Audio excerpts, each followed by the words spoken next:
A paz do Senhor, meus irmãos, minhas irmãs, sejam muito bem-vindos ao nosso canal. É Tempo de Ensinar EBD, um canal exclusivo para os amantes da escola bíblica dominical. Você aí do outro lado da telinha já me conhece, eu sou Adriano Ricobelo, sou presbítero da Assembleia de Deus aqui da cidade de Franca, no interior de São Paulo. Também sou professor da escola bíblica dominical e ministro no CAPED, que é o Centro de Aperfeiçoamento Pedagógico da Escola Dominical. E hoje trataremos na Revista dos Adultos a lição de número 2. Ela tem como título Somos Cristãos, ou seja, nós estamos nos identificando como cristãos. Nós estamos dizendo que nós temos características peculiares diferentes de outras denominações ou de outras religiões. E para nós aqui, no nosso canal, na sua grande maioria, nós somos pentecostais. Representamos uma raiz, uma vertente do cristianismo clássico, ok? E histórico também. Representamos essa vertente.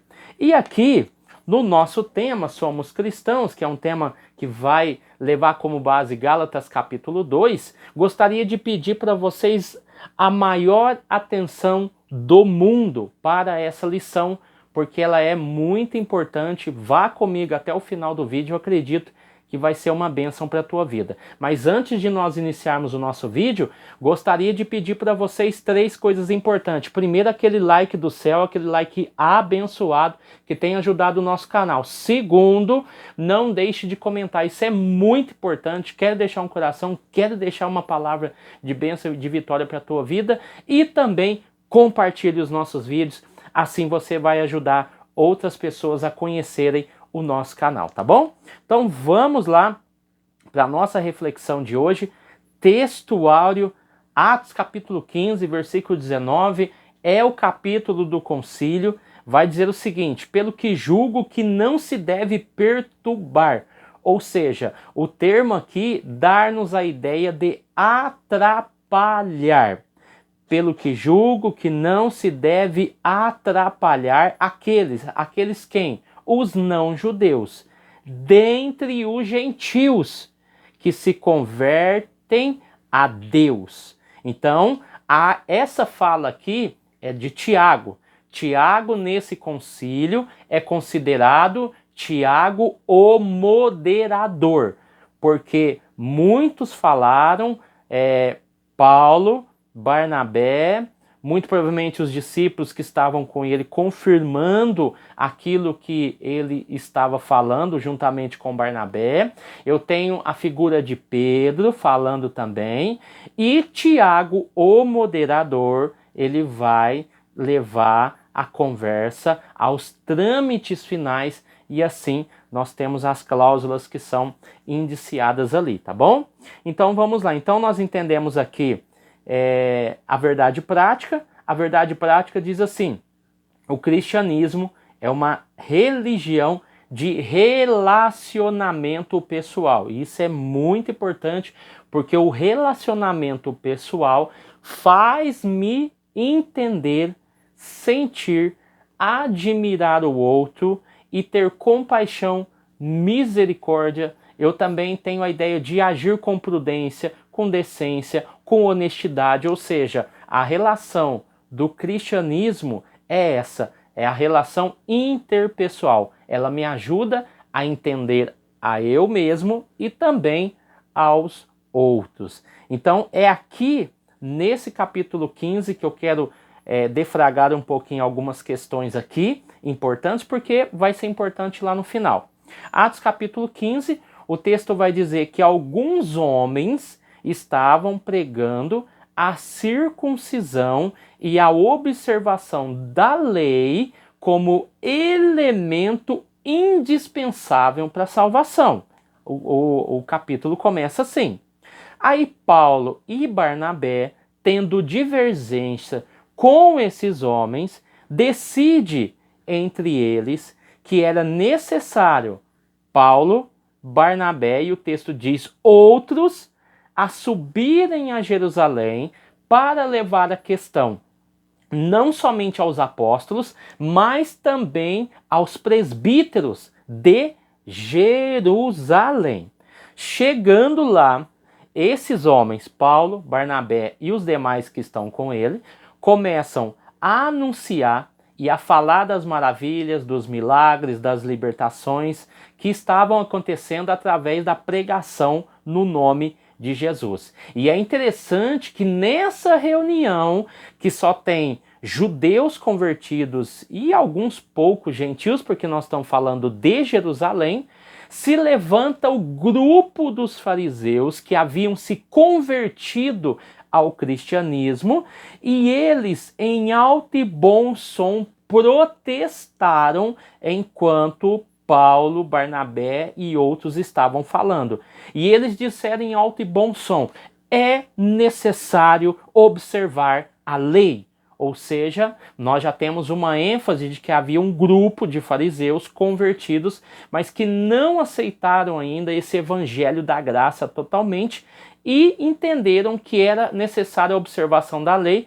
Um ponto crucial aqui é que nós estamos falando de um ambiente ao qual está Pedro, Tiago, João e demais apóstolos, muito provavelmente, ou não. Fato é que eles se declaram ali, e o texto diz que eles são fariseus, e eles emitem uma voz de ordem. É necessário a observância da lei. Daí, Pedro se levanta e começa a discursar na Assembleia. Depois, Paulo e Barnabé voltam com a palavra e começam a discursar e falar das maravilhas de Deus. É daí que entra Tiago, o moderador, e vai tomar a palavra e leva a palavra ao seu desfecho final, a reunião ao desfecho final. Daí, nós temos a conclusão desse caso, dessa reunião, aonde os apóstolos, os presbíteros e toda a igreja que estava reunida ali naquela assembleia escolheram alguns homens junto com Paulo e Barnabé, que foram Barsabás e Silas, e deram cartas a ele para que eles pudessem ministrar e falar aos gentios sobre a não observância obrigatória da lei que era instituída pela lei mosaica aos judeus. Então aí você tem um entrave bastante interessante e que nós vamos usar ao decorrer da aula, tá bom? Então, a leitura bíblica em classe vai falar sobre Gálatas, capítulo de número 2, e aqui nós não vamos ler porque ele será incorporado na lição, nos 3 tópicos. É uma lição que vai trabalhar os 3 tópicos no mesmo capítulo, tá? Então aqui, no plano de aula, o autor traz uma ideia interessante, ó. Nessa lição, veremos o processo. Não tinha nada definido, não tinha nada ainda sólido, por isso que havia essa mistura. Então era um processo, houve um processo de dejudiciação, ou seja, você tem um processo ao qual o judaísmo começa a se desapegar do cristianismo primitivo, entre as ideias e práticas judaicas para a doutrina do Evangelho da Graça. Outro ponto, eles não deveriam confundir a lei de Moisés como complemento comparado com a graça. Lembrando já no início, se você pegar os melhores estudos, você entende, compreende que Paulo foi para Jerusalém, pelo menos o que é descrito, por 5 vezes, tá? Guarde isso daí. Paulo foi para Jerusalém de forma descrita pela Bíblia por 5 vezes. Então isso vai ser importante porque nós vamos salientar uma nota aqui, tá? Dentro da introdução, nosso comentário sobre o assunto. A igreja herdou dos judeus muitas ideias e práticas no campo teológico e ético, visto que a jornada histórica da igreja começou em Jerusalém, no dia de Pentecoste, dentro de uma comunidade judaica que estava convertida, muitos dos que estavam ali, convertidos ao cristianismo. Inclusive os fariseus. Muitos deles se converteram ao ouvir expressamente tanto a pregação de Pedro, Tiago, João e os demais apóstolos, quanto o do apóstolo Paulo. Lembrando que já no início eles tiveram uma grande perseguição, tanto com Saulo e depois com o Império Romano, e por causa disso eles foram dispersos. Inclusive na própria Roma, no ano 50, Cláudio ele expulsou todos os cristãos da cidade de Roma, e em Jerusalém também foram dispersos por causa da perseguição muitos irmãos, e exceto, o texto vai dizer, exceto os apóstolos. Mas depois eles começaram a ser perseguidos e mortos. Fato é, Gálatas 2 é um relato de um dos debates que mostram o limite. Então, esse debate de Gálatas mostra realmente o limite, o ponto de ruptura que começou a acontecer entre o judaísmo e o cristianismo. E os apóstolos, principalmente Paulo, tiveram muita dificuldade de mostrar isso aos judaizantes, ou seja, as pessoas que haviam se convertido ao cristianismo, mas estavam ainda praticando ou exigiam que fosse praticado a observação da lei mosaica, incluindo a circuncisão, para que houvesse um complemento na obra e também na mensagem de Jesus, e assim o evangelho da graça tivesse a sua plenitude, tá?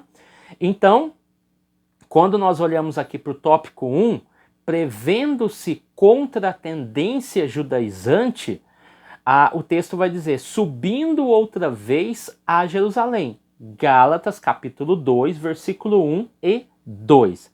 Aqui o texto vai dizer, 14 anos depois da sua conversão a Cristo, Paulo sobe pela segunda vez a Jerusalém.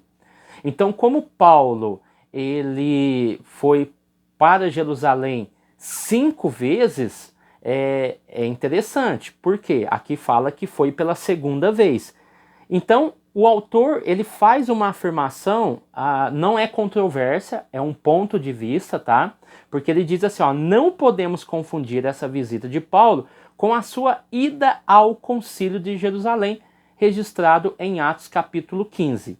Ele usa o termo infere-se. Infere-se é por inferência, ou seja, não há nada concreto. Que a epístola aos Gálatas foi escrita antes, guarda essa palavra, antes do referido concílio, pois não há menção dele na carta, visto que o concílio tratou do mesmo assunto. Tá, vamos entender uma coisa. Quando a gente fala da escrita da carta aos Gálatas, nós não temos uma data exata. Então, isso serve para que você estude melhor esse livro de Gálatas. Por quê? Porque alguém na sala de aula, isso é uma advertência para os irmãos, na sala de aula, alguns vão falar para você que a carta foi escrita depois do concílio. E eles não estão totalmente errados. Pelo contrário, o autor aqui posicionou um ponto de vista, um ponto teológico, que também tem a sua coerência. Mas há defensores que a carta foi escrita depois do concílio. Por quê? Eu tenho duas teorias. A teoria do norte, tá? Que seria a teoria do norte da Galácia. Galácia é uma região, tá? E que data essa obra depois da segunda viagem missionária, que vai do ano 52 ao 57 ou 58. Lembrando que o concílio aconteceu no ano 55 ou 54, tá? A teoria do sul da Galácia, a outra região da Galácia, datam a obra do ano 48 ou 49, então seria antes do concílio, a 57 e 58, que seria posteriormente. Teóricos do Sul diz que a carta antecede o concílio. Teóricos do Sul, que dataria 48 e 49. Os teóricos do Norte diz que a carta, aí você pega Gálatas 2, aí que vem a grande questão.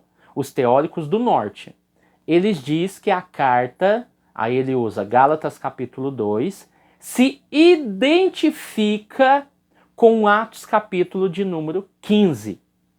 Então, no caso aqui eu peguei uma conclusão, só para os irmãos entenderem a diferença, do Beacon, e ele diz: podemos afirmar que a carta aos Gálatas foi escrita durante a terceira viagem missionária em Éfeso, nos anos 52 ou 53, anterior ao concílio, ou de Corinto ou Macedônia, nos anos 54 e 55, que aí você casa com os teóricos do Norte, que diz que Gálatas 2 é uma identificação com Atos capítulo 15, aí daria 54, 55, porque é o período que houve o concílio. Os irmãos precisam explicar isso em sala de aula? Não. Mas alguém pode levantar essa questão. Então eu, como professor desse canal, dessa lição que estou falando com os irmãos, estou orientando os irmãos para os irmãos observarem essa questão.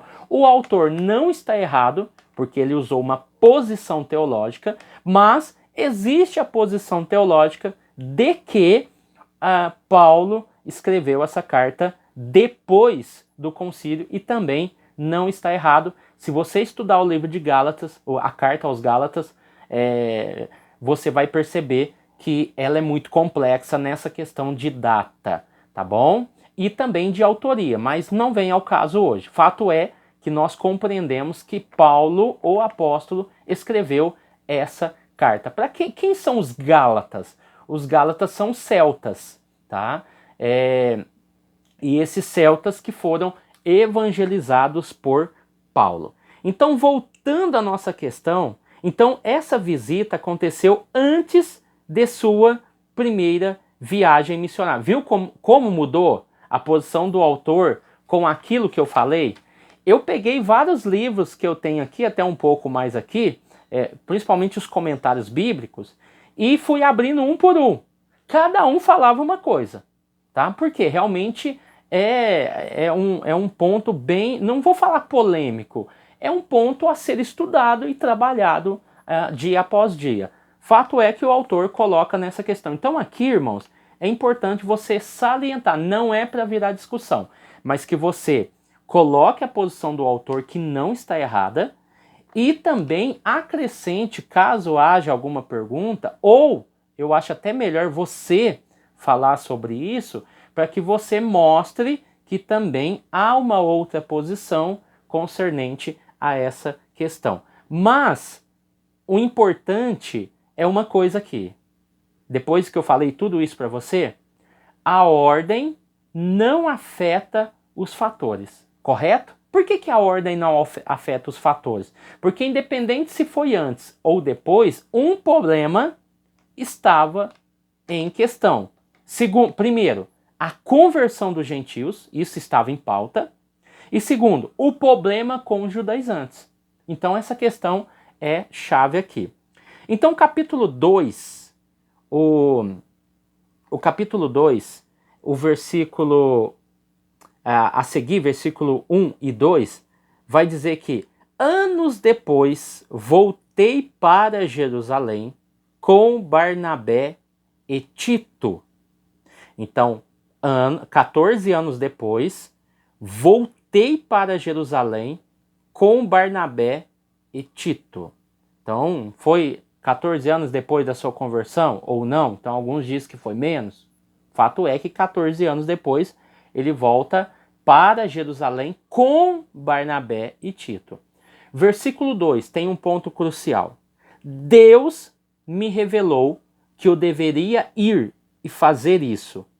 E ali, outro ponto de detalhe, houve uma reunião particular com os líderes da igreja. Quem eram os líderes da igreja?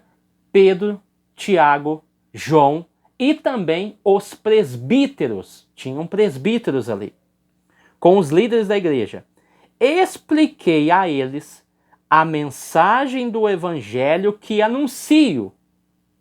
A quem Paulo estava anunciando? Aos não-judeus. Eu não queria que o trabalho feito e que estava fazendo fosse um trabalho perdido. Paulo, como apóstolo de Cristo, chamado por Cristo, que foi enviado por Deus e teve a aprovação dos apóstolos, foi enviado e resolvido na reunião, com aperto de mão, que ele deveria ensinar e nada foi acrescentado. Percebam isso, nada foi acrescentado à mensagem de Paulo. Então os líderes da igreja de Jerusalém estavam cientes e ele trazia relatórios para que eles pudessem observar, ler e analisar, e ele estava consciente do seu trabalho, que foi muito bom. Estava sendo feito de maneira grandiosa. Então ele estava indo a Jerusalém por orientação divina. 2. Objeto da reunião. Até porque ele foi levar esse relatório, talvez a pessoa poderia exemplificar hoje. Não, ele foi para se autopromover.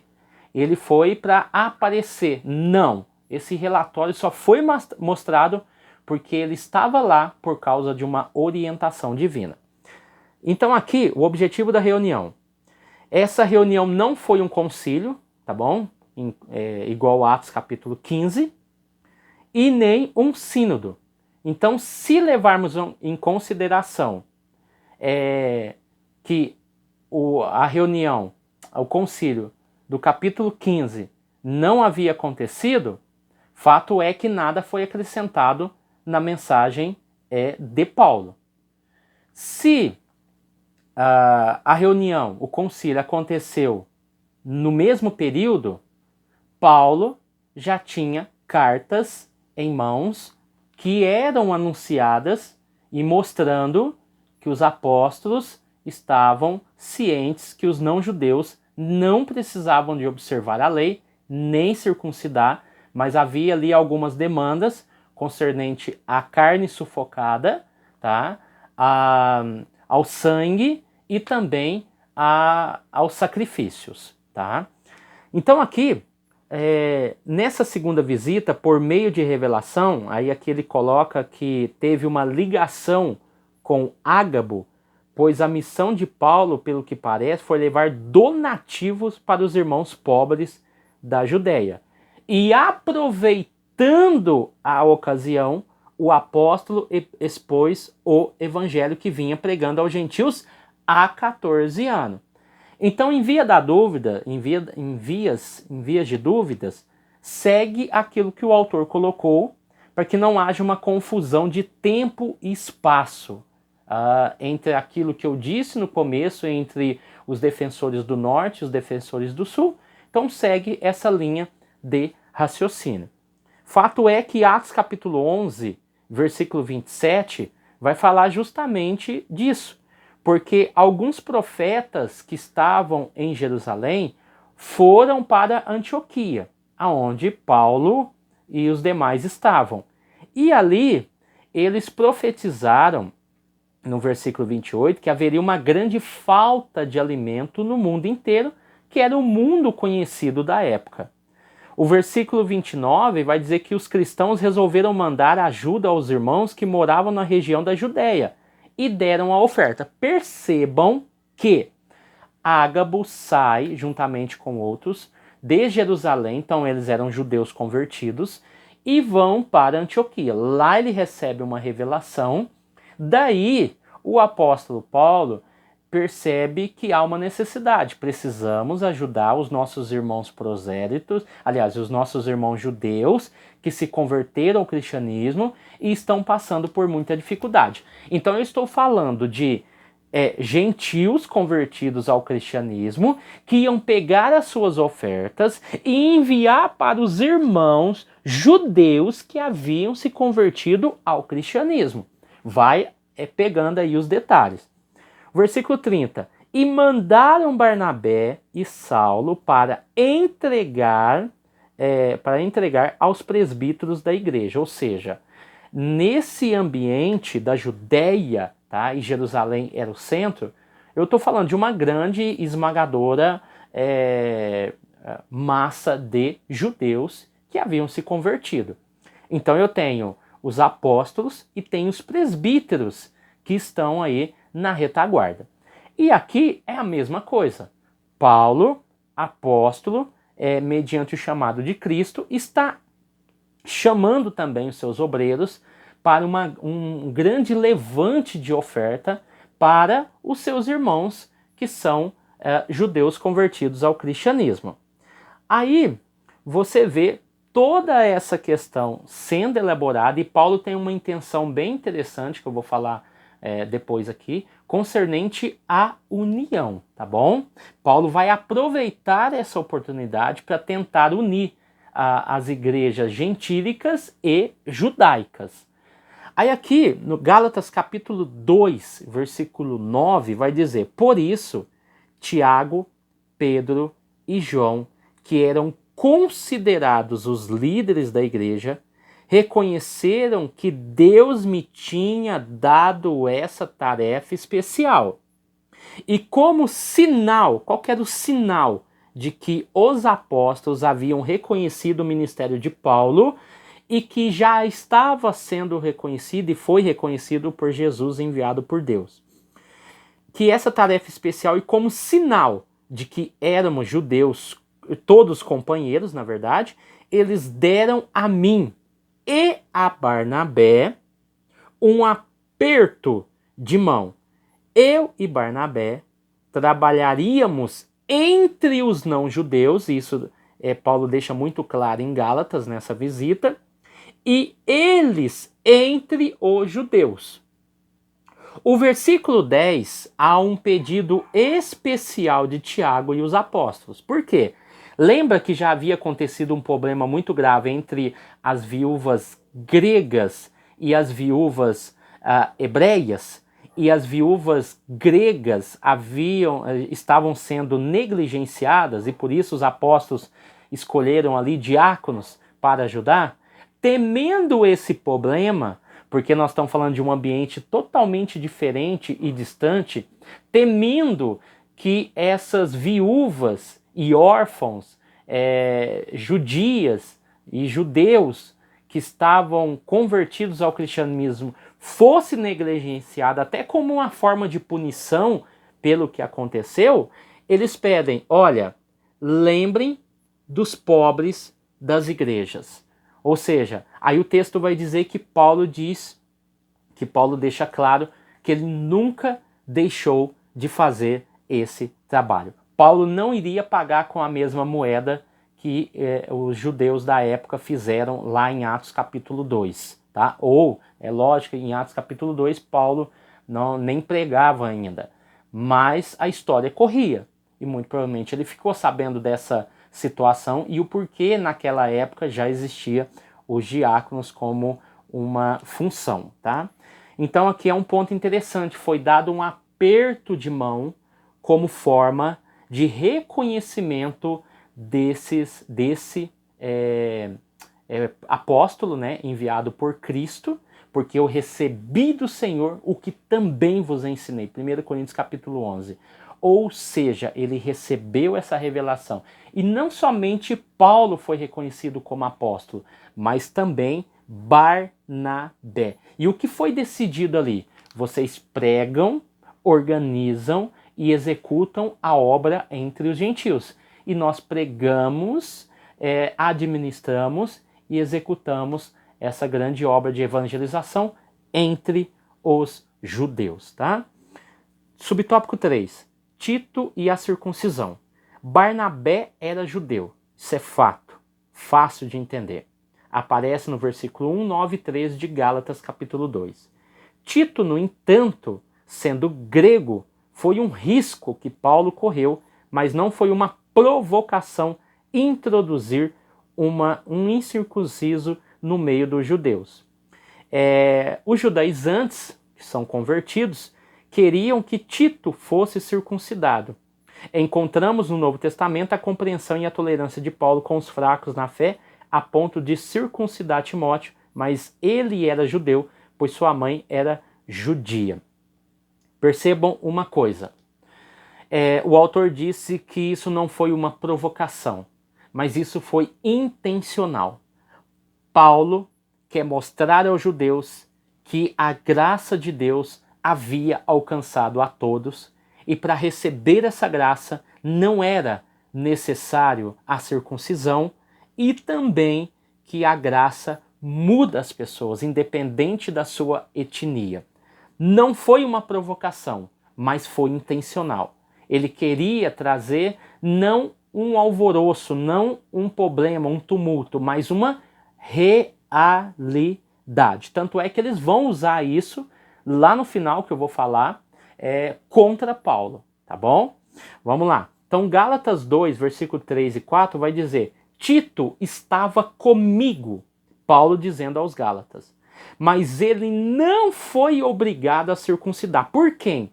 Pelos apóstolos. Se os apóstolos não obrigaram Tito a circuncidar, quer dizer que os judaizantes que estavam querendo forçar não tinham autonomia nenhuma de obrigar Tito a circuncidar. Então ele está falando dos líderes da igreja. Embora ele não seja judeu, Paulo reconhece, mas alguns que tinham infiltrado, e alguns comentaristas dizem que como Paulo foi em caravana, foi Paulo, Barnabé e outros. Nesses outros, haviam pessoas infiltradas e que estavam nessa reunião, e o autor, comentarista do Beacon, diz muito bem, que no meio da reunião, que era uma reunião particular, acabou se tornando uma reunião pública, porque eles invadiram essa reunião de forma sorrateira, e o texto vai dizer que esses infiltrados que estavam em nosso grupo, fazendo-se de irmãos, queriam circuncidá-lo. Ou seja, aproveitando a situação, até então eles estavam quietos. Mas quando chegaram em Jerusalém e viu que a maioria dos judeus estavam atentando à lei de Moisés, e mesmo assim eram convertidos, eles aproveitaram a situação e começaram a incitar que Tito fosse circuncidado, tá?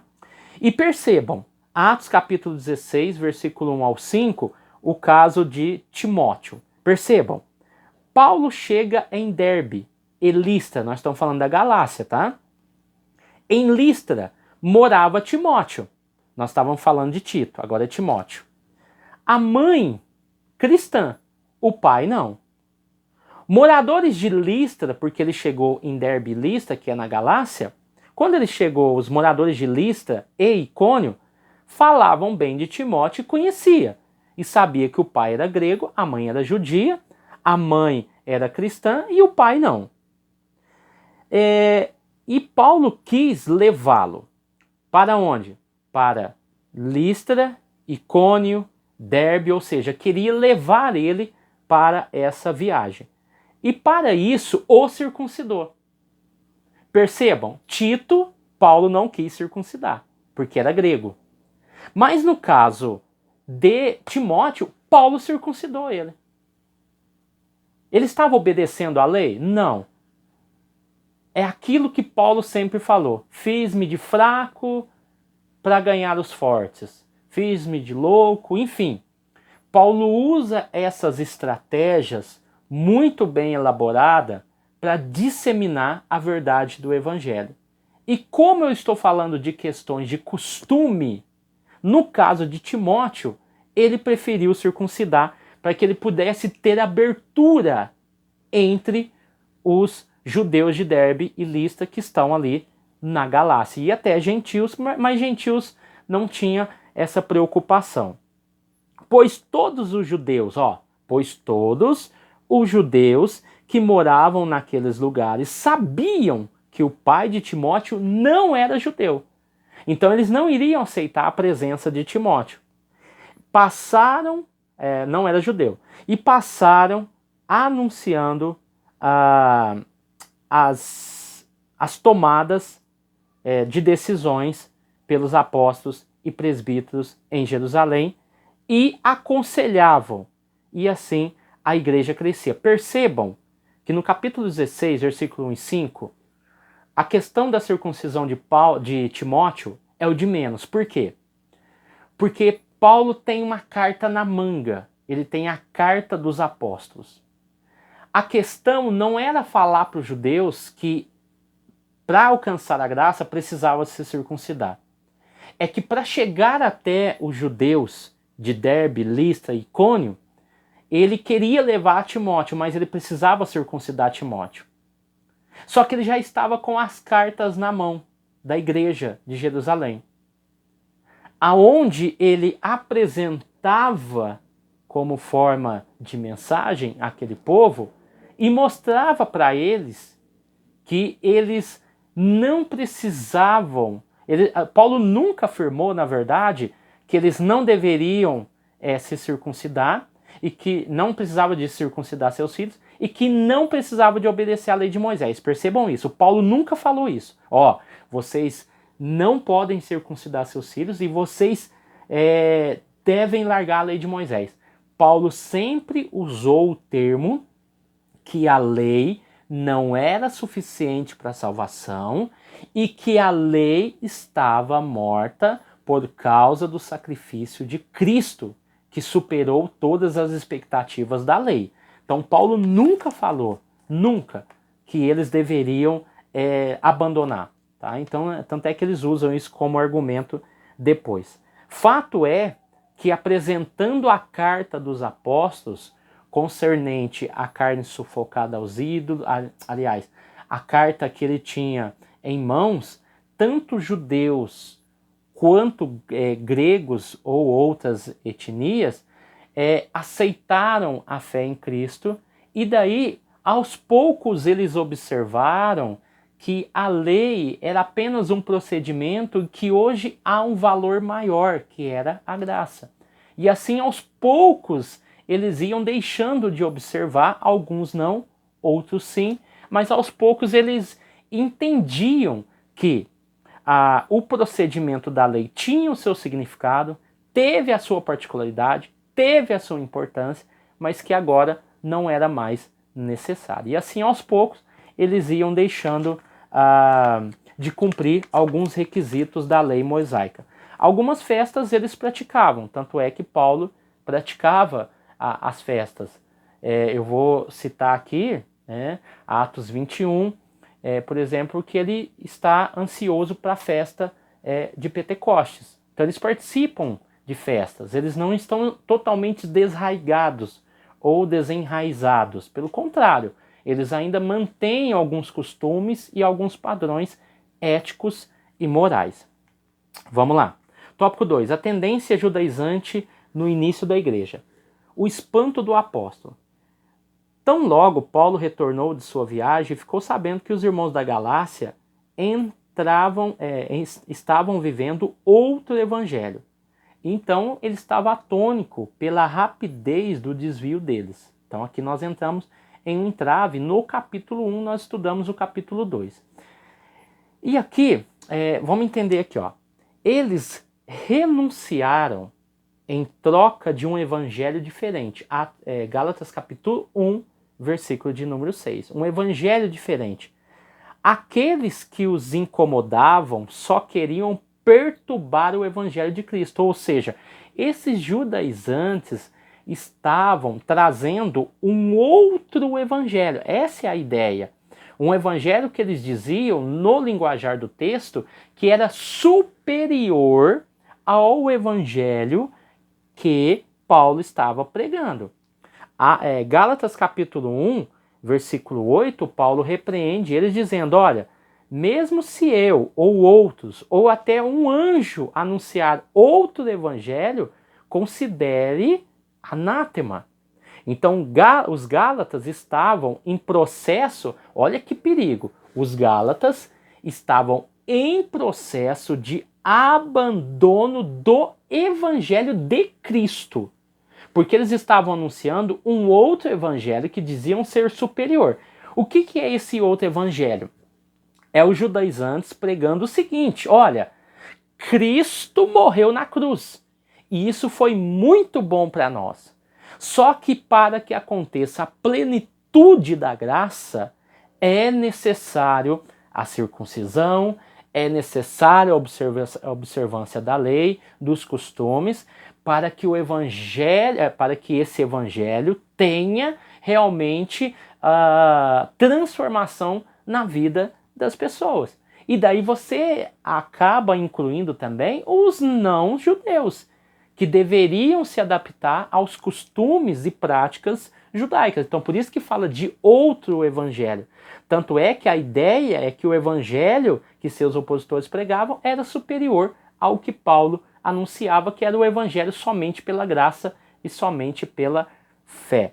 Então, eles pregavam um heteros evangelho, que é um tipo diferente. Heteros evangelho, um tipo diferente. Não é um evangelho allos, ou seja, do mesmo tipo. Paulo está dizendo, olha, eles não estão pregando o mesmo evangelho que eu. Eles estão confundindo a mensagem, ok? Eles estão dilubriando vocês. Não é o mesmo tipo. É um tipo diferente de evangelho. Então eles estavam desertando para o outro lado, ou seja, eles estavam, os Gálatas, por isso que fala que eles estavam apostatando-se da fé, é porque eles estavam, a ideia é como se um soldado estivesse desertando da guerra e da sua missão, tá? Então é isso que o autor quer dizer. Quem eram os judaizantes? Judaizantes vem do verbo viver como judeus, isso inclui os ritos judaicos. Eles eram os opositores de Paulo, identificados como falsos irmãos no versículo 4, tá? E são reconhecidos no capítulo anterior, no capítulo 1, versículo 7. Então o versículo 4 é referente ao capítulo 2, tá? Aqui, no capítulo 1, versículo 7, ele vai dizer, ó, há pessoas que estão perturbando vocês. Olha o que o versículo 2 do capítulo 2 diz. Ali, numa reunião particular com os líderes da igreja, o versículo 4, porém, alguns tinham se infiltrado em nosso grupo, fazendo de conta que eram nossos irmãos na fé. Eu expliquei isso daqui no começo. E queriam circuncidar. Circuncidar quem? Tito. O versículo 5 vai dizer, mas em nenhum momento cedemos à pressão, pois queríamos que vocês tivessem o melhor evangelho. Lembram que a ideia dos judaizantes em Gálatas é anunciar um evangelho superior, que tivesse mais complementos? Então ele era superior. Paulo está falando, olha, eu não vou circuncidar Tito por causa da pressão de vocês, porque eu vim aqui anunciar um evangelho superior, que através da cruz, através da graça e através da fé, pode mudar e pode transformar a vida das pessoas. Então, os adversários legalistas e judaizantes, eu estou lendo aqui, ao exporem claramente sua crença em Cristo, a fim, perceba, ó, irmãos, isso daqui é muito importante, tá? Essa compreensão. Nós não estamos falando de um ambiente de perseguição. Nós não estamos falando de um ambiente ao qual começou uma grande perseguição dos judeus depois do Império Romano, tá? Principalmente depois da morte de Estevão com Saulo, ok? Então isso nós temos, uma grande perseguição surge através de Saulo, mas já havia uma perseguição, tanto é que mataram Estevão. Esses judaizantes, eles eram muito espertos. Eles não queriam sofrer perseguição. Eles não estavam aptos e nem queriam enfrentar essa turbulência. Então, quando eles adquiriam para o cristianismo, adaptavam para o cristianismo a lei de Moisés, a lei mosaica, aos costumes cristãos, automaticamente eles deixavam de ser perseguidos pelos judeus. Porque eles poderiam dizer, olha, não, eu acredito em Cristo, mas eu observo a lei. Aqui é justamente isso.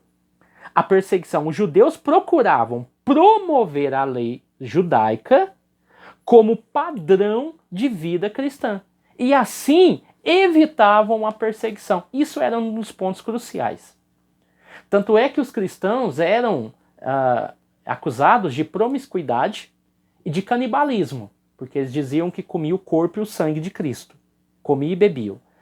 E eram acusados de cometerem promiscuidade ou orgia, porque eles se escondiam em cavernas, em lugares obscuros, enfim. E assim eles eram acusados, eram mortos, eram assediados, as suas propriedades eram tomadas, enfim, já no início do primeiro século. Então isso tudo acontece no primeiro século.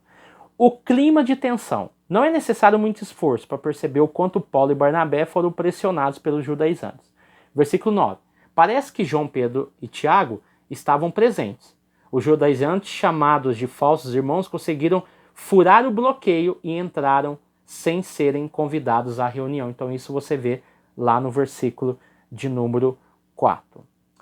O pior de tudo é que essas pessoas estavam infiltradas na igreja e conseguiam até entrar em reuniões apostólicas.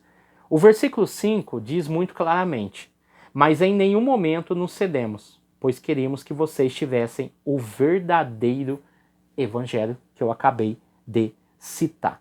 Então essas pressões que nós sofremos aí pela sociedade, pela mídia e pelas igrejas modernas é comparado a essas ideias. Hoje nós também temos um tipo de pressão judaica dentro do nosso meio e não há nenhum problema, irmão. Se você estudar grego, se você estudar o hebraico, não há problema nenhum. Mas tem muita gente que se infiltra dentro de grupos, dentro da própria igreja, para causar confusão e discórdia entre os irmãos e tentar desestabilizar a estrutura bíblica pentecostal ou tradicional, tá? Ou clássica. Fato é que nós temos esse problema hoje e muitos adereços estão sendo inseridos até em alguns ramos de assembleia como ornamentos, acessórios que remetem ao costume e à tradição judaica. Nós estamos livres disso. Nós não precisamos de um kippar, nós não precisamos de um talit para poder mostrar que nós somos especiais ou somos mais espirituais. Não, pelo contrário, Jesus ensinou uma fórmula básica e simples. Entra no teu quarto, fecha a tua porta e ora ao teu Pai. Ele vai te ver em oculto e vai te recompensar. Então nós temos que tomar muito cuidado com essas questões, tá? Então, o que seria esse grupo, esse povo, né? Eu já disse que uma parte desses grupos eram celtas. Nós estamos falando da Galácia, né? Galácia do Sul ou Galácia do Norte. Fato é que as igrejas mencionadas, as cidades, na verdade, mencionadas, foram Icônio, Listra, Derbe, Antioquia e Atalho, porque ali existia duas Antioquia, da Psídia e também Antioquia da Síria. E Atalha. E é interessante entender todo esse contexto e saber para quem foi escrito e para qual objetivo. Então nós estamos falando da Galácia, grande maioria esmagadora eram judeus, né? Aliás, judeus e não judeus, e assim nós temos aí um cenário. Vamos ler aqui o capítulo 21, para você entender, aí nós já entramos para o encerramento. Atos capítulo 21, do 17 ao 28, o caso em que Paulo chegou em Jerusalém e estava praticando os costumes judaicos para ganhar os judeus. Percebam, o versículo 20 do capítulo 21. E deram graças e disse: olha, irmão, há milhares de judeus que se tornaram cristãos e todos eles são fiéis à lei de Moisés. Foi quando Paulo chegou em Jerusalém. Versículo 21. Eles ouviram dizer que você ensina a abandonarem a lei e que não circuncidasse os seus filhos, nem respeitasse o costume dos judeus. Quem está falando para ele é um judeu convertido está dizendo que eles estão falando isso de Paulo, e Paulo chegou em Jerusalém, então eles vão saber que Paulo está ali. Então ele está alertando, entre aspas, Paulo. O versículo 22. Mas o que nós vamos fazer? Esse judeu fala para Paulo. O que nós vamos fazer com você, Paulo? Eles sabem, eles estão orientados de que você está pregando contra isso. Era uma armadilha, tá? Versículo 23. Portanto, faça o que vamos dizer. Olha o perigo. Paulo foi para Jerusalém por causa da profecia de Ágabo, tá? E Ágabo pegou a cinta e uniu os dois e falou que eles iriam fazer isso. Paulo mesmo assim insistiu, despediu dos irmãos e foi. Chegou lá, ele caiu numa emboscada. Porque o versículo 23, ele diz, ó, portanto, faça o que vamos dizer. O que ele falou? Ele falou, ó, tem 4 homens aqui que eles vão pagar um voto. Então, Paulo, para que você fique bem com os judeus daqui, que praticam a lei, mas são convertidos, pague o voto deles, e era uma quantia muito grande para cada um desses que iam pagar o voto, e assim saberão que isso não é verdade que você está pregando, e que você vive de acordo com a lei. E já mandamos carta aos não-judeus com as especificações dos apóstolos. Aí ele vai dizer, ó, quando acabavam os 7 dias, os judeus da Ásia, quando acabou os 7 dias, estava acabando os 7 dias dessa purificação desses 4 homens, o que aconteceu? Apareceu alguns homens que haviam visto Trófimo com Paulo, Trófimo não era judeu, na cidade de Éfeso. Aí Paulo estava no templo, porque Paulo era judeu. E estava ali pagando o voto para esses 4 homens, estava bancando esse voto. Aí esses homens, que muito provavelmente foram avisados por esses que falaram para Paulo fazer isso, eles começaram a criar uma confusão, dizendo assim, olha, Paulo estava com Trófimo em Éfeso. E se Paulo estava com Trófimo, que não era judeu, em Éfeso, quer dizer que Paulo trouxe Trófimo para dentro do templo e profanou o templo. Aí você tem aí um grande problema, né? Um alvoroço, os judeus começam a pegar Paulo, quase matam Paulo. Fato é que no capítulo 23, versículo 11 de Atos, porque eu estou falando sobre o 21, na mesma noite, o Senhor apareceu a Paulo e diz para ele, tenha coragem, você falou em Jerusalém e falará em Roma. Se Paulo foi enganado ou não, fato é que eles armaram uma emboscada para Paulo concernente a essa questão. Paulo, sim, praticava, estava em alguns rituais, tanto é que ele se prepara para ir para Jerusalém devido à festa da Páscoa, só que ele não considerava mais os ritos judaicos como uma prática essencial para a salvação. Mas algumas práticas judaicas, ele e os demais, como Pedro, Tiago e João, eles estavam cientes, talvez não obrigavam, tanto é que isso não foi dito para ele, tanto é que ele fala assim, ó, nada foi acrescentado à minha mensagem, mas que eles eram praticantes de alguns rituais judaicos, isso é fato. Isso quer dizer o que, irmão Adriano? Que hoje nós podemos fazer? Não. O autor deixou bem claro no início da lição. Essa Gálatas 2 é o início do processo de ruptura entre o judaísmo e o cristianismo. O tópico 3, a tendência judaizante hoje. O mesmo evangelho, versículo 7 ao versículo 9. Percebam, versículo 6 do capítulo 2. Aqueles que pareciam ser os líderes da igreja, digo isso porque para mim não importa o que eles eram. Paulo está falando dos líderes da igreja, Pedro, Tiago, João e os presbíteros.